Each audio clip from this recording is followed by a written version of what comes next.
Ahoj, krásný den, milé dámy a ženy, já vás zdravím u mého dalšího videa. A dnes v tomto videu bych se chtěla pověnovat trošku víc potravinám a jídlu.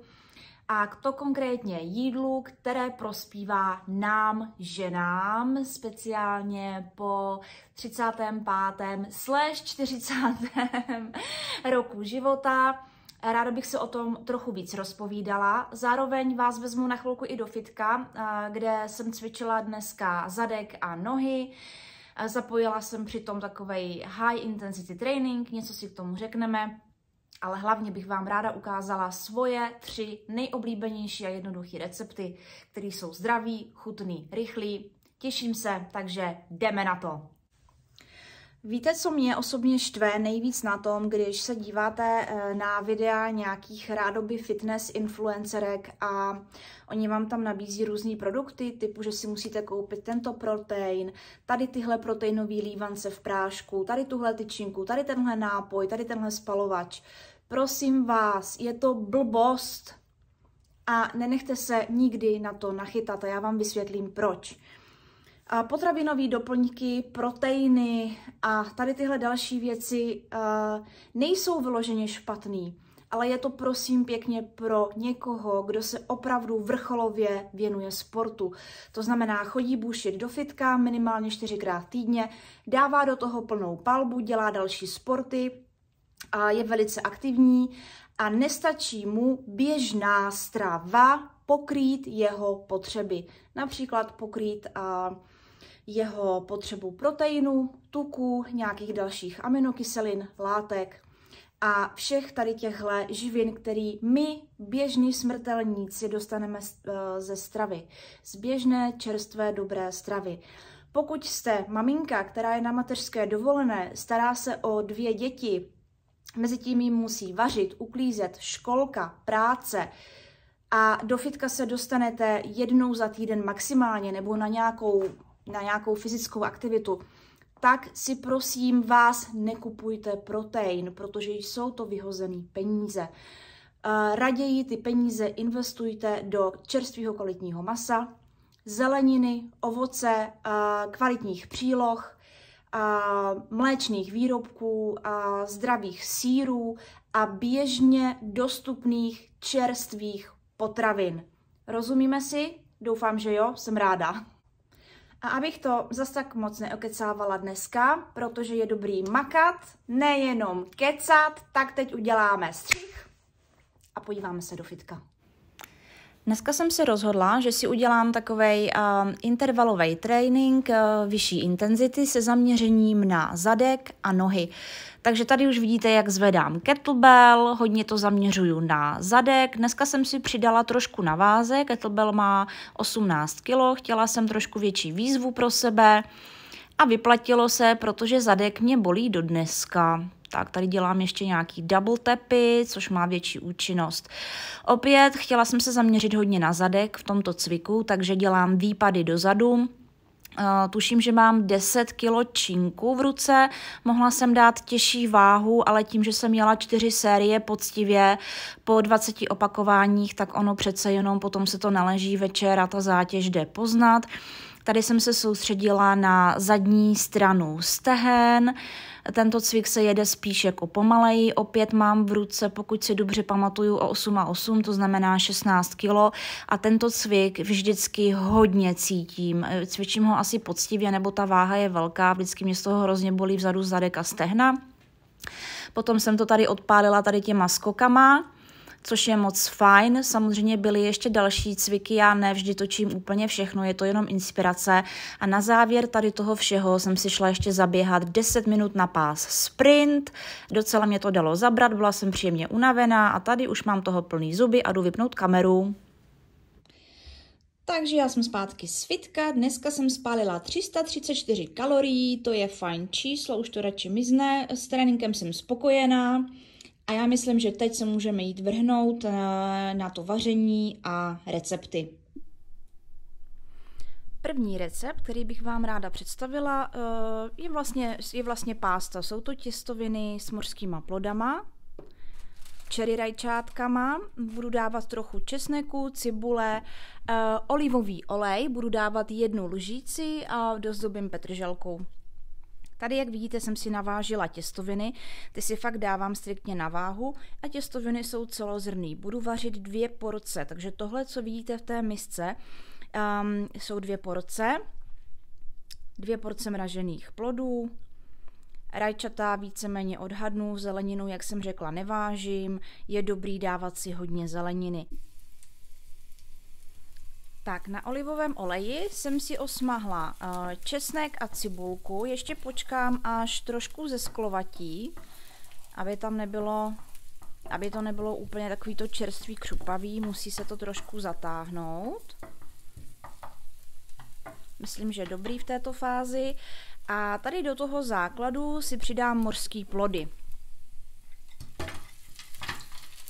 Mořské plody obsahují hodně vody, ale taky hodně bílkovin, takže já si tady dopřávám docela velkou porci. Opět to, co vařím na pánvi, to jsou 2 porce.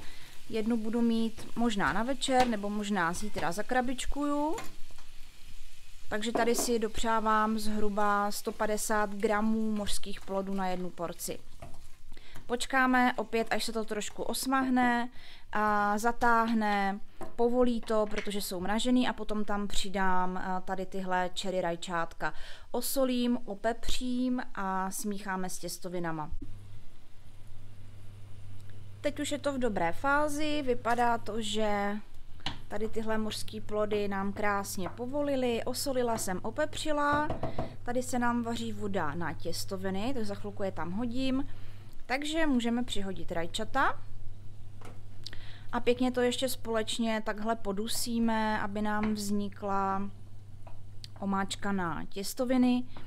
Jedno z pravidel italské kuchyně je to, že omáčka vždycky čeká na těstoviny, protože až ty těstoviny budou hotové, tak je tam jenom přisypu, prohřeju to na pánvi, tady mi to krásně už bublá. A potom můžeme hodovat. Tak, teď se to ještě chviličku bude vařit.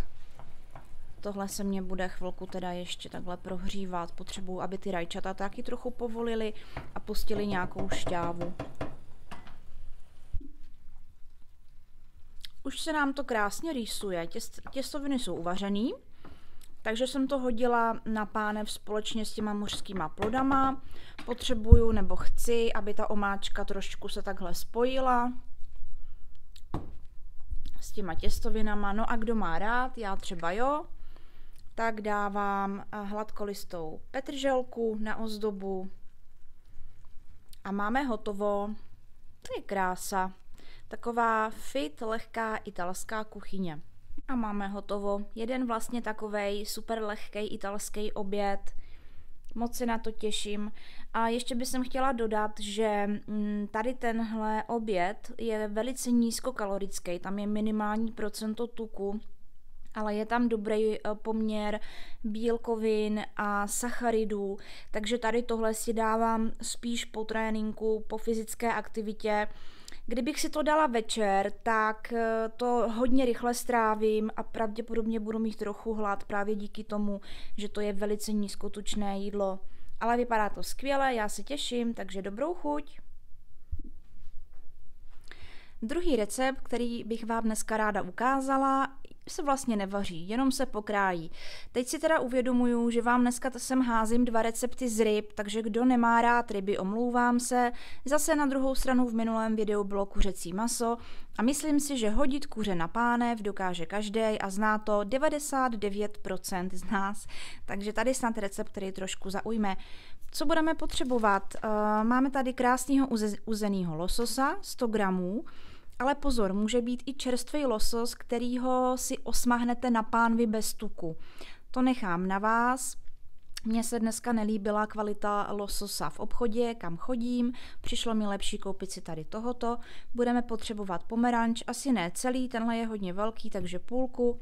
Čerstvý fenikl, balzamiko, sůl, pepř.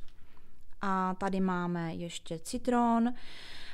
Může tam být i trošku olivového oleje, nechám podle chuti, já ho tam mít nemusím, takže takhle úplně, hele, kolik tady máme? Máme tady tři základní potraviny plus teda ten citron balsamico. Smícháme, pokrájíme, smícháme a potom si to ochutíme. Ukážeme si ještě jak. Tak, jak můžete vidět, pomeranč jsem si už nakrájela a teď nakrájíme ten fenikl. Já ho krájím na takové tenčí plátky. Mimochodem, fenikl je super právě na podporu trávení a také na koho trápí nadýmání bříška. Takže fenikl buď teda se může i lehce jako podusit na pánvi, a mně to nevadí, že je čerstvý, takže já si ho tam dávám takhle čerstvej, pokrájíme hezky, tady tohle úplně tam být nemusí, tady to můžete dát pryč, no je to takový tvrdý, dáme tam jenom ty pěkný hele, měsíčky, co nám tady z toho vznikly. Opět zdůraznuju, prosím vás, já nejsem žádná kuchařka, takže já to tam vždycky takhle jako házím a krájím, jak mě to vyjde. Mám tam už teda ten pomeranč, jo. A teď si jenom nakrájím toho lososa. Tak, toho mám tady, 100 gramů je to teda uzenej, v biokvalitě. Pokud můžu, snažím se koupit potraviny v biokvalitě. Pohlídám si třeba, jestli není nějaká akce, nebo prostě něco, co zrovna se vyplatí koupit.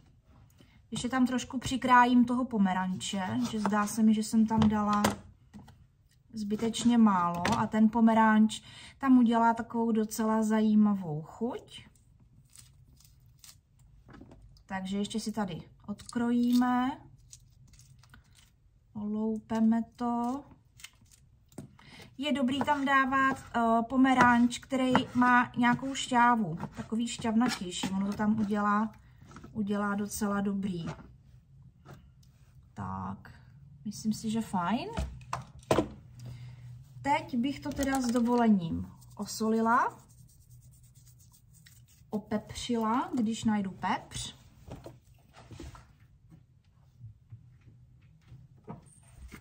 Tak, pepř jsem tady našla.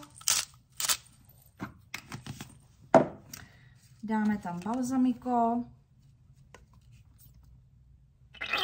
Tak, už mě dochází balsamico.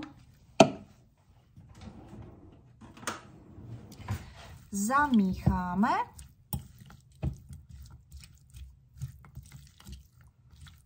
No, v podstatě máme hotovo. Tak, máte tam hodně ovoce, zeleniny, je tam kvalitní protein a moc mě to chutná, takže salát z lososa s pomeranči a feniklem. Dobrou chuť. Tento třetí recept není vůbec nic světoborného, je to vlastně bez nápadu a je to docela nudný. Ale chtěla jsem vám v něm ukázat, že se nemusíme bát zařazovat maso, i tučnější maso. Proto já jsem zvolila tady tenhle hovězí burger, krásná porcička, 130 gramů, pro mě osobně by mohla být trošku menší, nicméně tato alternativa, to znamená tučné maso, tučné avokádo a salát a ještě bude zálivka z olivového oleje, je výborná varianta na večeři. Pro ženy našeho věku my se nemusíme bát tuků, zdravých tuků, ba právě naopak. Kolikrát ženy hubnou lépe a fungují, když mají večeři s vyšším procentem tuku. To znamená, že já si to takhle všechno připravím, tohle osmahnu na pánvi, salát si zamíchám, udělám zálivku jenom z olivového oleje, citronu, soli a pepře. Tohle osmahnu bez tuku na pánvi, protože ono samo o sobě už je to hodně tučný burger, takže určitě bez oleje. Vidíte, že to má 18 gramů bílkovin, 18 gramů tuku, ale tato večeře mě zasytí. Tady k téhle večeři už si nedávám žádnou přílohu, protože příloha bude pouze a jenom tady tenhle salát. Jo, perfektní ukázka toho, že se absolutně vůbec nemusíme bát tuků a tučnějšího masa ve stravě, ba právě naopak. A super rychlá a super jednoduchá večeře je na světě. Máme k tomu krásný salát, dobrou porci masa, dopřáli jsme si tuky. Tahle ta večeře je bez přílohy, ještě jednou to zdůrazňuji schválně, protože je to vysokotučná varianta večeře a tím pádem, pokud jsme v redukci, trochu ty kalorie někde ubrat chceme, takže takhle bez přílohy. Samozřejmě já vám pouze dávám příklad, to, co vyhovuje mně, je to porce, která je vhodná pro mě. Vaše porce určitě se může lišit podle vašich aktuálních potřeb, takže samozřejmě vy si můžete přidat, ubrat podle toho, jaký je váš cíl. Mňám, tohle je moje oblíbená večeře, dneska mám teda hlad, takže jdu to sníst. Dobrou chuť. Tak a tohle byly 3 takové ukázky jídel, který ráda připravuju, který ráda jím. Jsou super jednoduchý, slibuju, že vám zaberou minimum času. To je ostatně to, co všichni chceme, ušetřit nějaký čas. A teď ještě bych ráda řekla pár slov k potravinám, který nám, ženám ve středním věku dělají vyloženě dobře a na které bychom se měli zaměřit. V prvé řadě prosím vybírejte čerstvé potraviny, ne polotovary. To znamená, vyberte si kvalitní zeleninu, masa, mléčné výrobky, ovoce, obiloviny. A snažte se, pokud je to možné, co nejvíce si vařit, připravovat si jídla doma. A pokud na to máte kapacitu, vzít si to i sebou do práce, do krabiček, je to nejlepší a nejistější způsob, jak vlastně vědět, víte přesně, co jíte, kolik do toho dáváte, co jste tam dali a nedali. Ostatní stravování se trošku hůř odhaduje. Neříkám, že nemáte nikdy v životě jít do restaurace nebo nikdy v životě si nedát pizzu. Prosím vás, určitě si to dejte jednou za čas. Jsme lidi a je potřeba i žít. V našem věku potraviny, kterým bych se úplně vyhla, anebo bych se snažila je úplně minimalizovat, tak to jsou všechny polotovary, které už jsou připravený.